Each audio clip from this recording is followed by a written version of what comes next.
Hello everybody and welcome back finally to another episode of the Retronomicon.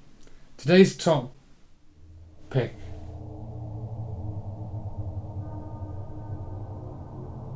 Can I help you? Me? I was sent by him. He wanted you to have these. Hey, thanks. I guess. Hey, I blew this shitty game up for sure.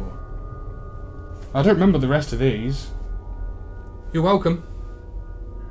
Yeah, thanks, I guess. I mean, I suppose I never really did give this game a chance. I just sort of played it for 5 minutes and shelved it. Never really gave it the...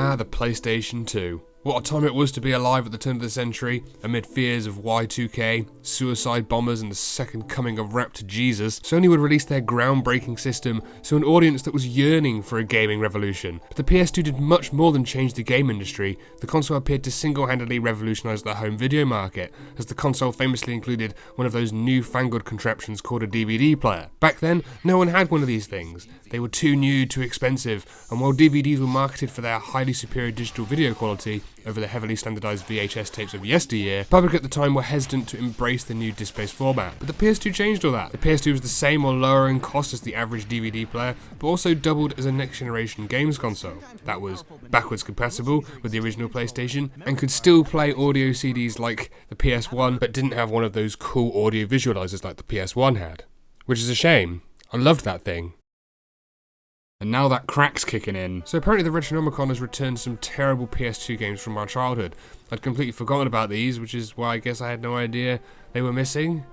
I guess. These have to be some of the most obscure PS2 games that have ever been in my collection. At least 2 of these games, I'm sure, were not even mine to begin with. As I recall, one coming from a sibling and another from a cousin. What little I can remember from looking at these games cases is enough to make my stomach churn, and the thought of playing them, well, that sends a searing hot sting through my dick, but I'm into that, so let's play them. Before I can do that, I need to prepare my hardware. Now, I have a PS2 console right here that fortunately still works, as it's now pretty much the only way I can play hard copies of my PS2 games, as Sony is apparently allergic to backwards compatibility. Plus, they'd rather recharge you for the same games digitally on the PS4 and PS5. I mean, what the fuck, Sony? I fucking own these. I physically have them in my fucking hands. Let me play them, you fucking assholes. Also, after digging through my collection, I only seem to have a couple of third-party PS2 controllers. I have absolutely no idea what happened to the official ones I had.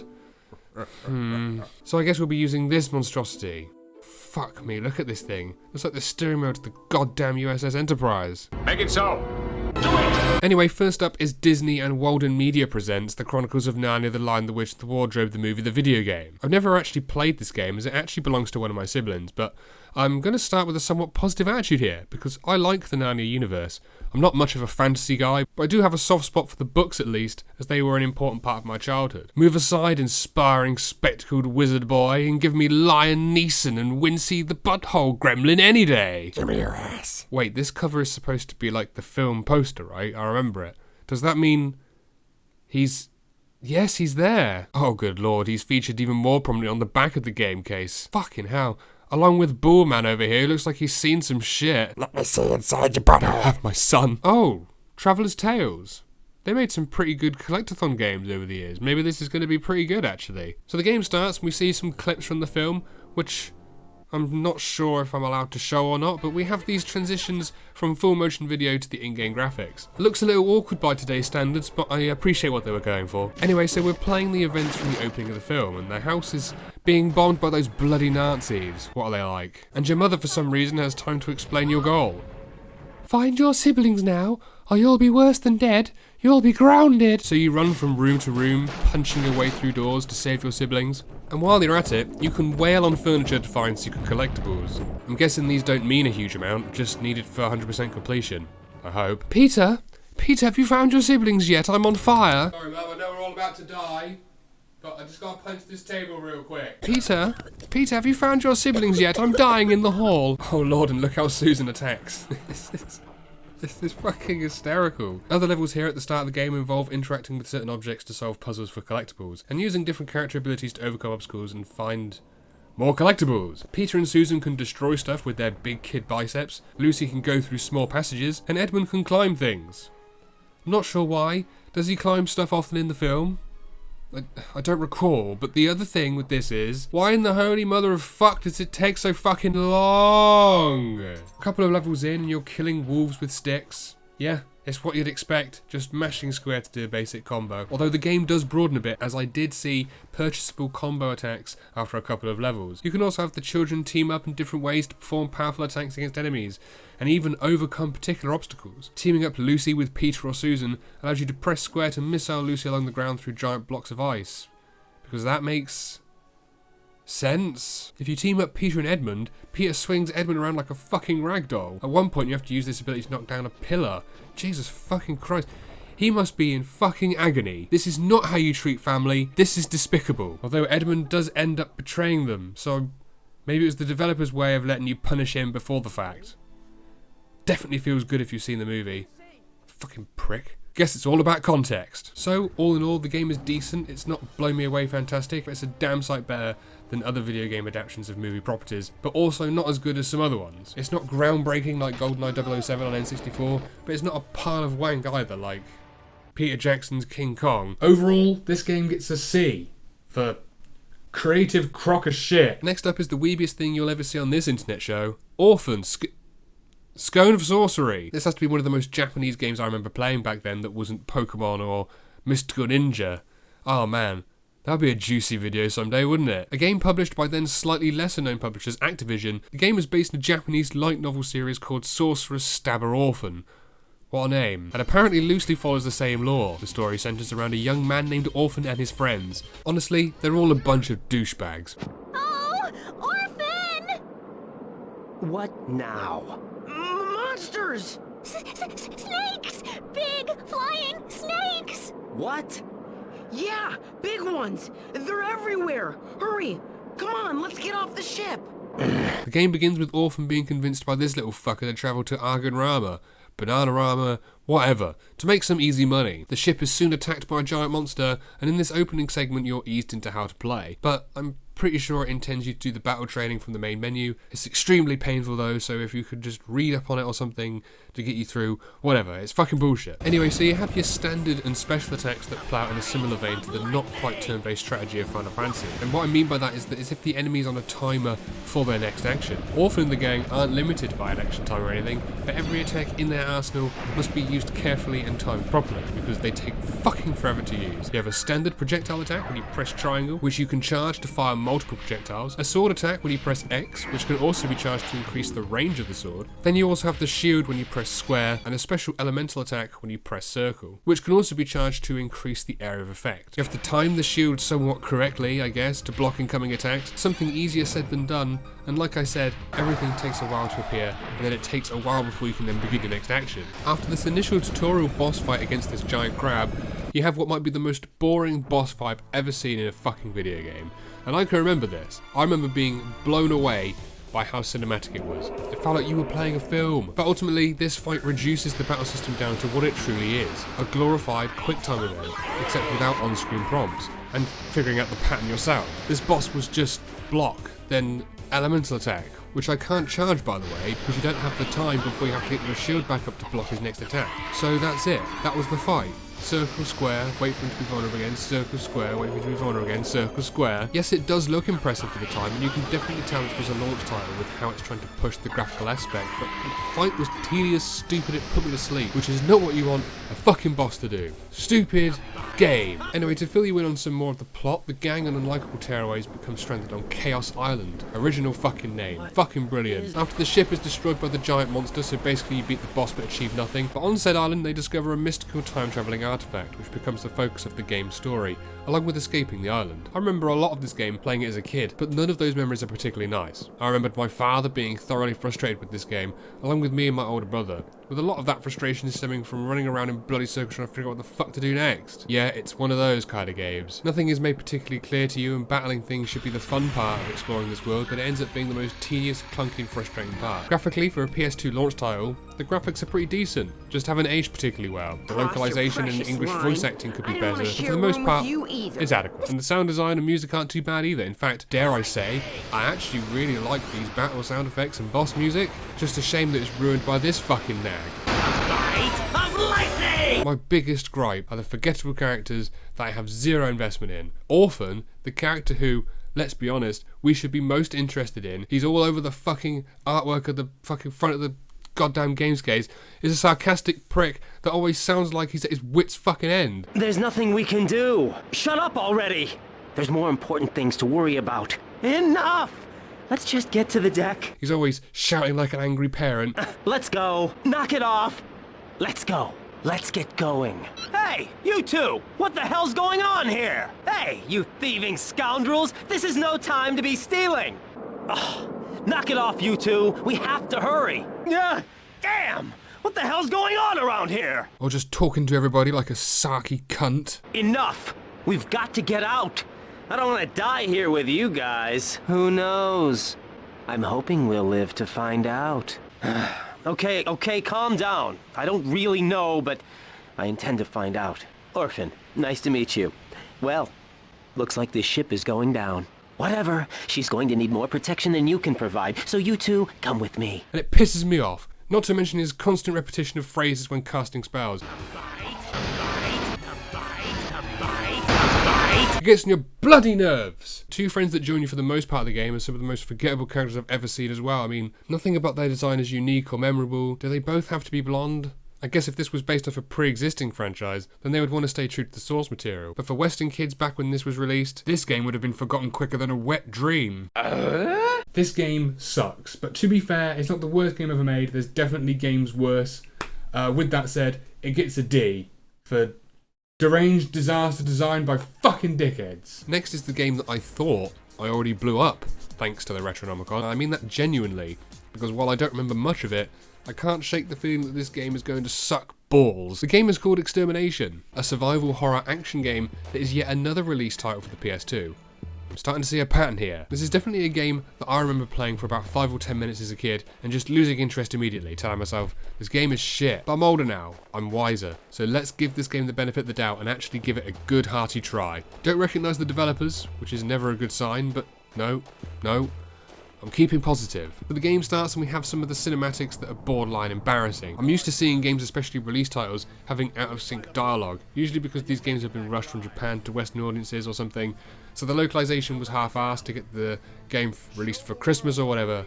But fuck me, I can't have this as bad voice acting, poor localization, or the alien voice actors struggling to break their native fucking tongue. But the bad voice acting is nonetheless fucking hilarious. Don't let your guard down. Show the world what Marines are made of. And this guy, good lord, this guy, I thought I was never going to play the game. He just goes on. I can't stop you from worrying about the past. Everybody does it sometimes, but just remember one thing. And on. Be strong. You know? Keep focused. And on. Don't let your mind become clouded. Something I learned on the streets. With life comes pain. You gotta deal with it. Look, Roger, I know you're right. These lines are so poorly delivered they make my lines look like the 10 fucking commandments. Hey, remember? You, me, and Andrew made these out of shrapnel after that mission in China. You remember the R&R in Bangkok? Huh? Anyway, so the generic plot revolves around your character, Dennis something. Impossible! He's a member of an elite squad sent in to answer a distress call from a top-secret research facility, only to find it in the middle of a viral outbreak that mutates people. If that plot summary didn't convince you this is another Resident Evil clone with a few differences, the gameplay certainly will. So here we go. Interestingly, the way you aim and shoot works akin to games like Resident Evil 4, for example. Yet for the most part, follows the original Resi formula. Your inventory works most the same way, with a menu that allows you to select and combine items, including weapons and puzzle objects, that sort of thing. The more interesting feature is the weapon attachment screen. I never found any other attachments while briefly playing this game, but I like the idea. You even have limited saves like the Resident Evil ink ribbons, using a certain amount of energy from your battery reserve to save instead. You also appear to need your battery to overcome certain obstacles, so it seems that many of the survival aspects revolve around how you conserve and use your battery. I'm guessing. Perhaps most importantly is that the camera doesn't do the whole fixed camera angle, pre-rendered graphics thing that early Resident Evil games are famous for, so that's good. Despite the potential here, I'm not going to lie to you, I quickly gave up on this game. Everything about this game feels like it hasn't aged well, and it's one of those games that's left me running around frustrated. And while I said earlier that aiming and shooting in the game felt like Resident Evil 4 in principle, it is in actuality as fucked can be. It's a wizard's sleeve of piss and shit that has no business ever existing. I mean, look at this shit. I was about ready to put the game down when I saw this animation, and my troubles just melted away. This is the best thing I've ever seen in the game. Look at him. What kind of animation is this? It's halfway between the limbo and taking a shit. Otherwise, I like the speed you move, how you interact with the environment, like jumping gaps and climbing ledges. Mostly. But again, with my biggest peeve, why does climbing a ladder take so fucking long? Just another one of those games that grinds the gameplay down to a halt. Speaking of which... I've gotta jump that gap, huh? You don't say! Maybe I'll jump the fucking hole! I don't need an unskippable cutscene to tell me what I already know. Stupid game! And that's the other thing. I know I'm just at the start of the game, but this place just feels empty, and the only enemy that I fought for the hour and a half that I played this game were these dumb worm things. Yet the music is at a constant peak of tension, like something is about to happen. But it never does. Although that's not entirely true. Something eventually does happen to Roger, your buddy that talked too much at the start. He mutates into some cool looking tentacle monster thing. Wow, that thing actually looks pretty awesome. But you don't get to shoot him. You just get to watch a cinematic of him being shot by someone else. Great. Can I play the game, please? 90% of the gameplay footage I have is exactly like this. Just running from room to room, picking up the occasional item or lore entry, like I give a fuck, getting from point A to point B so that I can progress the stupid story. I'm sorry, but I can't play this one anymore. I got to this point and I just didn't have the energy to continue. I'm sure it's got some good bits as you get into it, maybe, but between the awkward cinematics and the less than mind-blowing gameplay, the game is just a bore. I played the game for an hour and a half here, and honestly, this was the most entertaining thing to happen. I knew there was a reason I blew this game up in the first place. This game gets a retrograde of E for embarrassing, explosive excrement. And lastly is another release type for the PS2 system. Easy targets, eh? This is a game that I actually have nostalgic memories for. Fantavision. Although it sounds like some kind of soft drink that you pour into your retinas, Fantavision is actually a fairly pleasing to look at puzzle game that involves using a cursor to select coloured fireworks and detonate them, with the bigger chains of similar colours and styles bagging you more points. It gets a little bit more complex when you look into the rules, but you don't need to know that much on a surface level to have fun with this game. You can use the multicoloured fireworks to link different coloured fireworks together for bigger chains. There are daisy fireworks as well, that when detonated as part of a chain can allow you to set off some chain reactions with other fireworks. And well, it's pretty fun, even though you could just spam the control stick in a circle and mash X, which I did fairly often as a kid. There's something quite satisfying about getting the bigger chains by thinking through the best way to connect the approaching fireworks though, and then detonating to see that lovely fire. Now, while I said this was a game, and like I just described it certainly is, it is really more of a PS2 tech demo, in that the game really doesn't offer a huge amount of content. There are 8 stages to be completed in single player, both on easy and hard difficulties, which is something, but only a single stage that can be played with a friend on split screen mode. And well, that's about it. Clearly this game's function at the start of the PS2's lifespan was to show off the pretty graphics that the system could achieve. The complex, moving backgrounds are thoroughly impressive, yes, yet all that movement while you're trying to focus on the foreground is bound to cause some sickness to players, like myself in fact, as I had to stop playing this after a while for fear of a pounding headache. Although this aspect is in itself pointless to the game and how it plays, as the background is not much more than a glorified roller coaster through various locations. I can certainly appreciate that these graphics would have been amazing in 2000. Indeed, my kid brain practically exploded when looking at these images for the first time. This was the future of gaming. It was exciting and it looked absolutely stunning. Unfortunately, the same can't really be said for the pre and post game cinematics, for want of a better word, which featured some incredibly unsettling images of a creepy girl laughing on a box, a postman. Fairly normal, but there's something about these that don't really sit right with me. Everything is a bit off colour and awkward. The music's good though.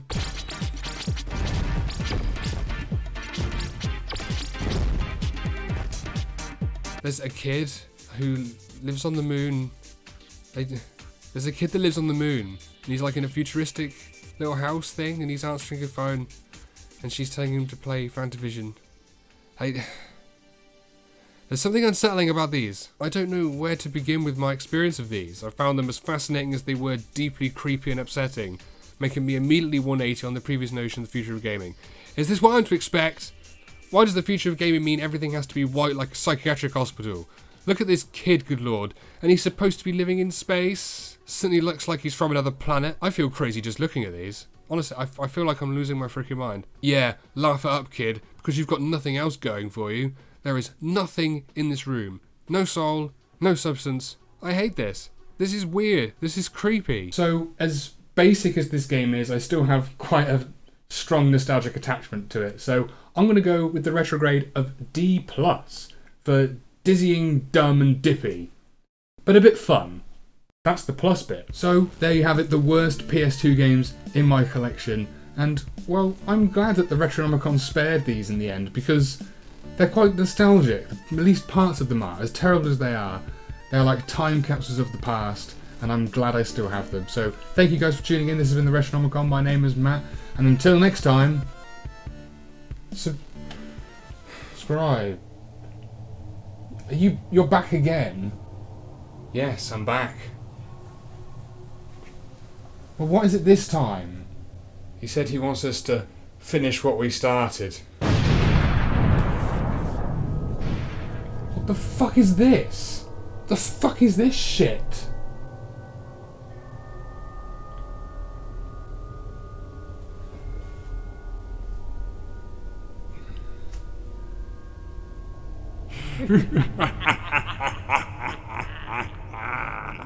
Such a fucking pussy, man.